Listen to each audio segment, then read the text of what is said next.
Dear friends, recently on YouTube, a video of Alex Hormozi channel appeared, with 1.62 million subscribers, talking about making money. Alex Hormozi posted a video titled How to Make a Lot of Money, in just a few minutes, video. This YouTuber has come up with the following way to make money, how you can price stuff to get more people to buy really expensive things that you sell, and if you don't sell something really expensive you're gonna. Now if you can write down on a piece of paper what the average price of the thing that you sell is, let's say it's $100, what I want you to do is want you to put 10x, I want you to put 50x, I would put 100x next to it. Now once you write the price of what that would be, if your main thing's $100, 10x is 1050x is 5000, 100x is 10,000. It doesn't matter what business you have. If you want to make lots of money, sell more expensive stuff. There's no strategic benefit to being the second cheapest person in the marketplace, but there is for being the most expensive. There's only one strategic benefit to being the lowest cost person in the marketplace, which means that you went in with that strategy and you built an entire business around operational efficiency, automation, and you built the whole strategy of the business on being able to provide the same thing for less. If you did not do that and are simply trying to do the same business as other people and compete on price, you will lose. You will have no profit left over, and you will get priced to the point of break even, and you will just run a non-profit. Thank you. That's probably not why you got into business. No matter what you sell, you should have something that's 10, 50, 100 times more expensive than thing you're currently selling. When I bought my first nice suit for myself, a friend of mine was like fashionable and he took me to the store or whatever. I put a suit on. I remember checking the price tag and it was $13,000. Homie didn't have $13,000, and I was like, and then what they did is after I took that off, they put me in a suit that was like $2,900 or $22,500, and I was like, okay, I can get with this, right? I didn't realize it then, but they had completely price anchored me. And that was 100. The strategy was put you in the most expensive suit, and then you're like, geez, but the thing is that some guys will look at that and the right guy will be like, done, I'm in. Price anchors have two benefits, and this isn't the only point of the video. This is the first point for everybody who isn't going to buy the really expensive 10 times 50 times 100x thing. You anchor the rest of your pricing against that first price. So you're showing them this thing kind of like ripping off the band-aids, like stretching the length through which they see your pricing. If I say $1,000 first and then I say $100,000, it's like that's huge. But if I say $1,000 first and then I say $100 or $10, that sounds like less. If you have a pricing menu for a membership, for example, of any kind, you want to have the most expensive one first, not the least expensive one, and then everything else will look cheaper by comparison. If you do it with wine, you can do with software, you can do with memberships. It works in every situation because it works on psychology.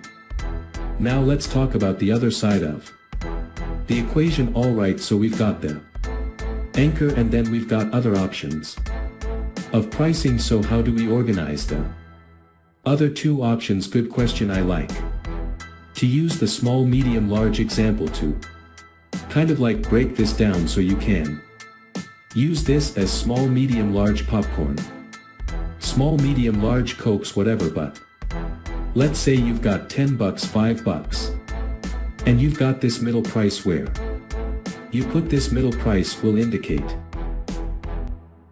Which product gets sold the most? Of a certain percentage people always buy the cheapest thing because that's who they are, and that's fine. The next people are influenced by the pricing in general. So if I have a $5 thing and a $10 thing, I can make this medium $6, so I make my medium $1 more than my small, and it seems like a great price. But the thing is to ever forget is that we make up all the prices. All of these are made up, so we got 510 and we got 6 or 650 or 6.99, and we're gonna get a lot of people are gonna buy this one now.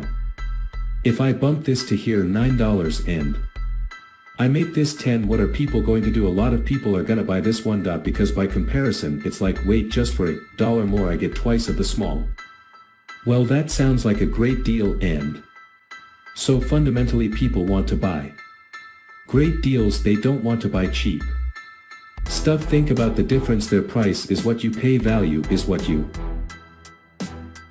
get. The deal is the discrepancy between the two, for example, and this is a big one. This is I want to break this belief for you. If right now you sell expensive stuff, $5,000 things or $10,000 things, if I were giving you a Ferrari brand new and I said it's 10 grand, and I'm walking up to people on the street and they believe that I was actually going to give them the Ferrari, how hard do you think it would be for them to come up with 10 grand?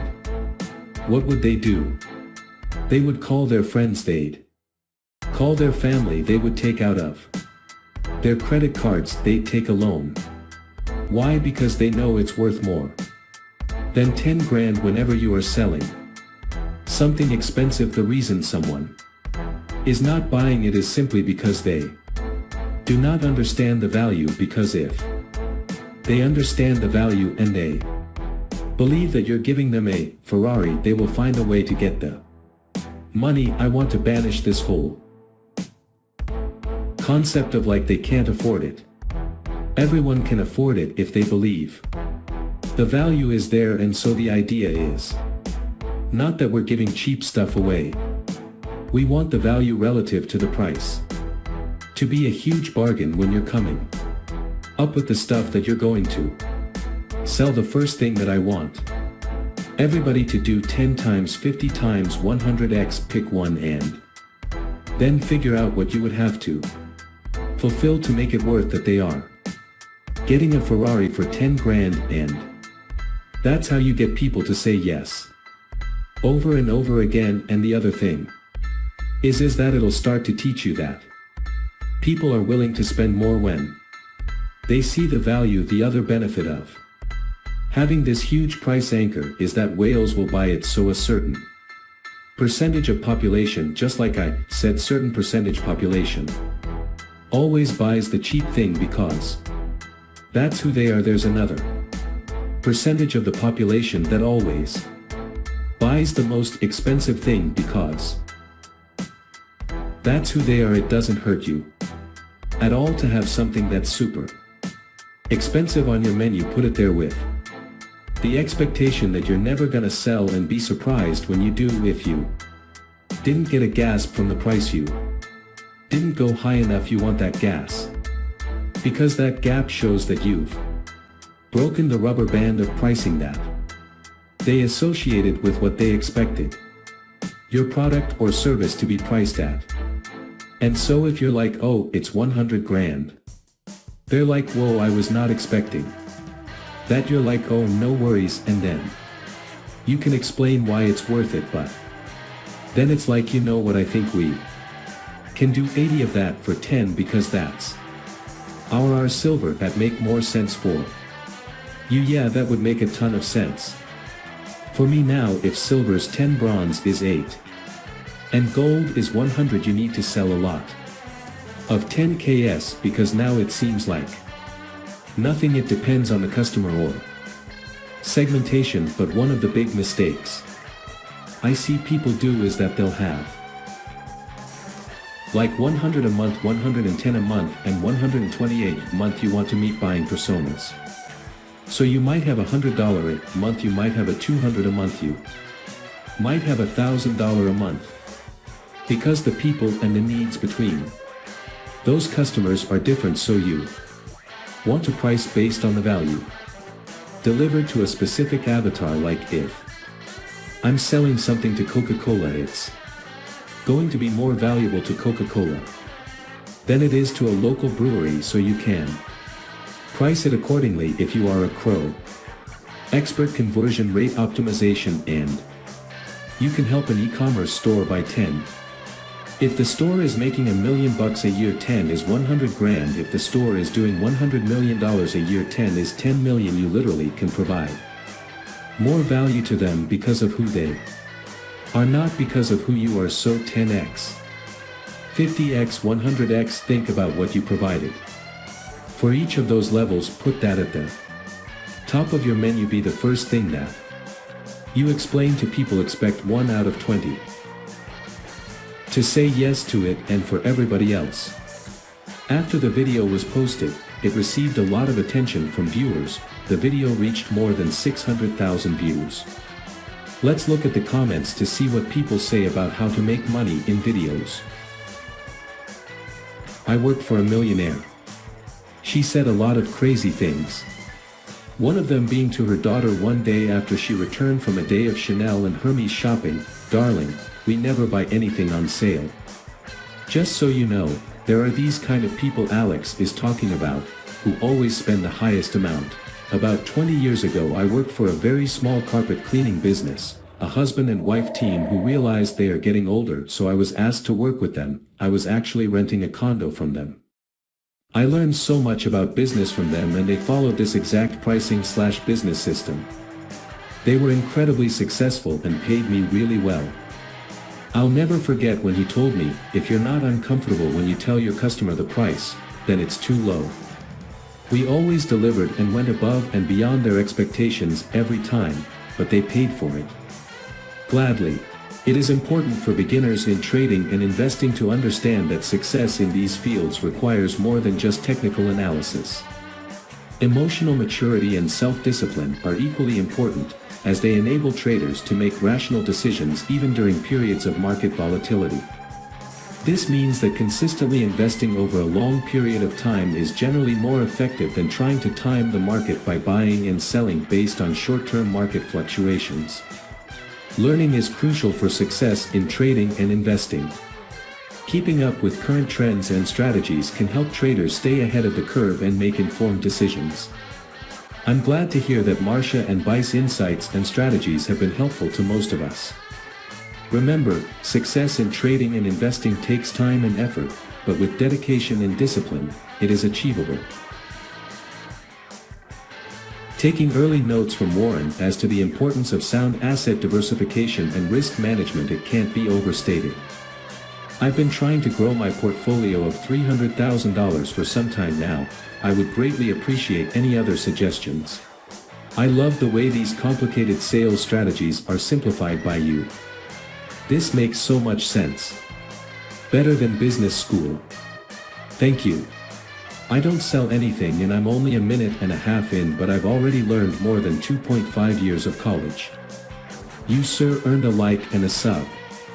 Your business breakdowns take something complex right down to fundamentals with no BS, no fluff, nothing but real talk. Every family has that one person who will break the family financial struggles. I hope you become the one. This right here completely changed my business. I placed that anchor as my dream package, and that's the exact reaction PPL would get, until they kept reading the price list and were like, okay, $2,000 is more doable and meets our needs. This vid is pure gold. The price anchor is what I do. I just didn't know what it was called. Haha. During sales calls, I start explaining my personal training services first. That's high ticket, most of the time people say no. Then I steer them to my group training, and it just seems a lot better because the pricing is way lower than personal. This works like a charm.